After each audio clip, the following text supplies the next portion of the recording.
Welcome to Clocking In, Labor and Employment for Government Contractors. I'm Nicole Atala, and I'm here with... Hi, everyone. I'm Sarah Nash. And we are here to bring you another short Cliff Notes version of a hot topic in labor and employment and government contracting. And that is the updates to the Davis-Bacon regulations, which were just released very recently. I'm not going to say the exact date because I'm not sure when this is going to be released, but hopefully shortly, so within a few days prior to today. And so we have taken, kind of knew what might be in there, looking to see how far the Department of Labor would actually go. They have spoken. And Sarah, can you walk us through some of the bigger ticket items? I mean, this is like, hundreds and hundreds of pages of regulation. So we're not going to hit every single tiny little thing, but can you walk us through, the big ticket items that contractors are going to have to adjust to? Yeah, absolutely. So it's important to note that DOL announced the rules on the 8th of August. I'm guessing by the time this webinar airs, they will have been published in the Federal Register. The rule will go into effect 60 days after its publication in the Federal Register, so sometime in early October. And there are a number of changes to the Davis-Bacon Act that have been included in these final rules. People are saying, it's the biggest change to the DBA since in the last 40 years. So I'll touch on a few of the bigger ticket items. Again, there are many. If you are in the construction industry, you should certainly take some time to fully understand the scope of the changes because it impacts a lot of different labor classifications. It impacts a lot of different rules for contracting generally, and I'll touch on some, but not on all, during this very quick update, as Nicole mentioned. So I see it as two really big changes. One of the biggest changes is going to be the sort of way that DOL will calculate prevailing wages and fringe benefits on a go-forward basis. And what they're doing is essentially reverting back to the way they made these calculations back in the Reagan administration and between the Reagan administration and when the DBA was initially drafted into law in the 1930s. So they're reverting to this, what's referred to as a three-step method. And instead of just looking at what do you think of when you think of prevailing? You think of maybe the majority of the wage determination, right? Or the wages that are paid. I'm just getting a little bit of feedback, so I hope that you guys can hear me at home. So instead of looking just at that 50%, DOL has added a step. Currently, the way that DOL calculates these prevailing wage and fringe is they look at whether there is a wage that is paid to the majority of workers in a locality. So that's more than 50%. If more than 50% are paid at a certain rate, then that is the prevailing wage. If there's no majority, they will do a weighted average that essentially looks at all the rates, figures out who has the most frequency, and then calculates the prevailing wage based on that average. Now, with this final rule, they reverted back to this three-step method, which adds something in between the 50% calculation and the weighted average, and that is adding a 30% calculation. So now, if someone doesn't meet the 50%, they will look at whether a specific wage rate hits that 30% mark, and then only if no workers are paid at that 30% rate, then they will look at the weighted average. The reason that this is a big deal is because, as you can imagine, union rates are fairly prevalent. If you have a union in a locality, they are more likely to make up the majority of the rate. Unions are also very keen to get their, Davis-Bacon Act wage surveys into DOL because they know how important it is. And so even though a union might not have 50%, they are much more likely to have 30% of the rate in the locality. So the idea is that in localities where unions don't already have that 50% footprint, making up a much bigger footprint prevailing wages. So it's really expected to raise wages and fringe benefits tremendously once this goes into effect come October. So the idea here is that essentially the Department of Labor is trying to get wage rates to increase by using this other method that they have perceived as more favorable to workforces because union rates tend to be higher. So if more unions prevail in this effort to increase rates, then all rates tend to increase, right? And the reason, in addition to just the increase itself, contractors might be thinking, okay, well, like, what's necessarily the big deal about that? Because I'm going to take those rates and I'm going to put them into my bids. And or if they increase at some point in time and I'm subject to them, the government's essentially going to be paying for that. So why should I care? Well, there's a couple reasons that I would posit that you should care. One, it increases wage pressure on your non-DBA jobs, right? So if you're paying your guys, one thing on a DBA job, it tends to increase overall what workers expect to get. If they can go work for another contract on a DBA job and you have a commercial job, they're going to take that DBA job, right? Because it pays more. So it puts additional pressure. If it's a small difference, maybe they stay with you. But if you think about it, like if I'm working job to job, I'm going to go to the job that pays me most by a much higher margin generally. So generally, I think that it can impact commercial wage rates, which is a goal.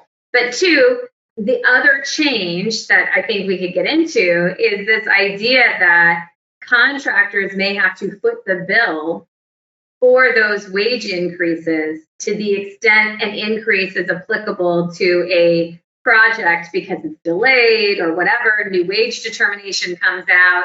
The new regulations or the revised regulations put the onus on more so on the contractor to implement those rates prior to maybe a contracting officer implementing those rates. Used to be, we always said that the Davis-Bacon Act and Service Contract Act are creatures of contract. So you don't do anything until the customer amends or modifies the contract. So you have a wage determination that's put out in the solicitation. You bid based on that wage determination. Let's say you're awarded the contract and then it's protested, or there are delays that are unforeseeable and a year or two goes by and all of a sudden you have to start the work and a new wage determination has been issued in that interim period that should have been included in your contract, but the contracting officer does not include it for whatever reason.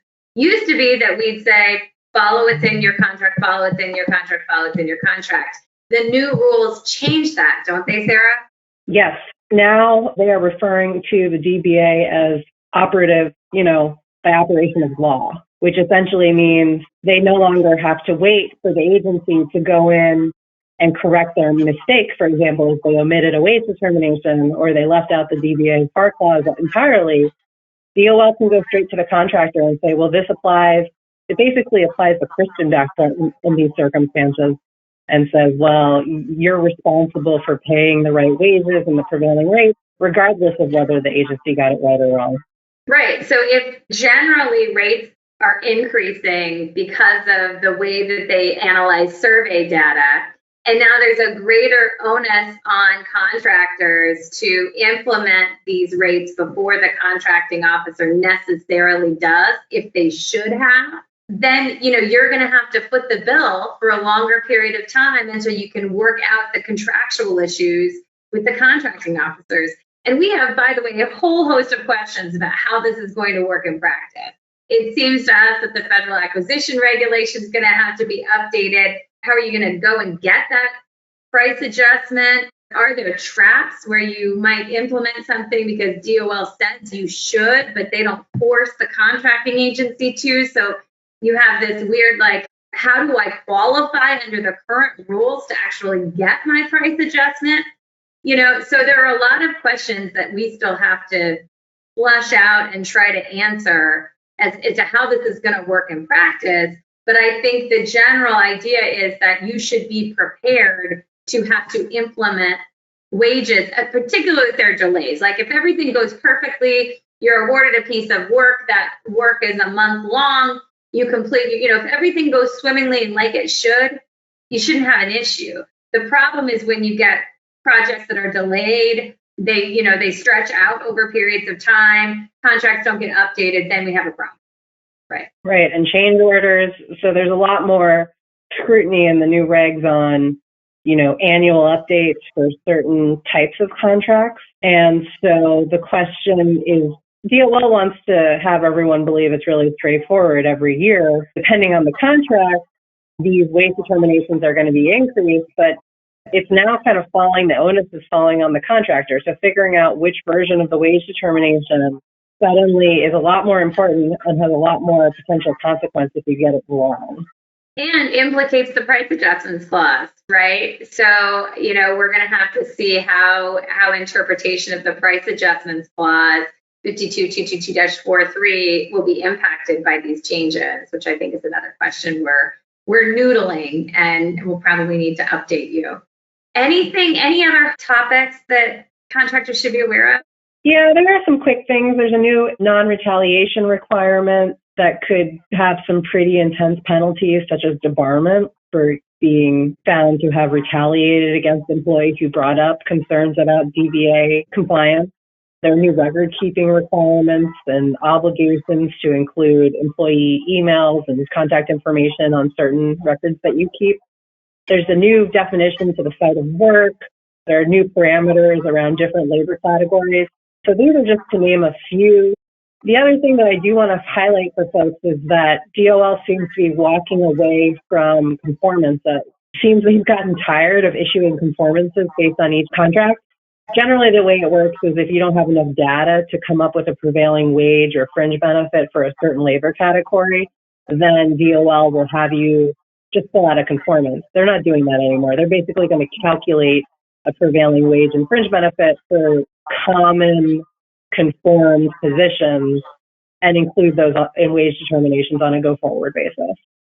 Well, I think that's not exactly a terrible change. I mean, we'll see how it plays out, but conformances are really annoying. Often contractors don't do them when they should do them because they don't really know how to do them. It kind of can get contractors into some pickle. So dabbles in the details. We'll see how it works out. Also, you should know, debarment is always an issue in Davis-Bacon and service contracts, but the standard is changing a little bit. So, I believe, Sarah, correct me if I'm wrong, but I believe that it's kind of broadening what contractors get debarred from. It used to be you get debarred from Davis-Bacon contracts. Now it's seems to me to be a more general debarment standard. So what they've done is they refer to it as harmonizing the debarment standard between DBA and the related act. The related acts previously had a, willful and intentional violation standard. Now it's moving more to not quite negligence, a little bit like negligence plus, which is what DBA has had. And so the consequences of the debarment rates really are going to relate mostly to those related acts. And you can no longer, under the DBA, there's a requirement, for example, of debarment for 3 years. Related acts, there was some flexibility there. They're taking that away. And so there are some harsher penalties that are coming down the pike, likely for those related acts, although DOL's position is that this has always been the way it is. It just streamlines it. And we'll see how that comes out. Right.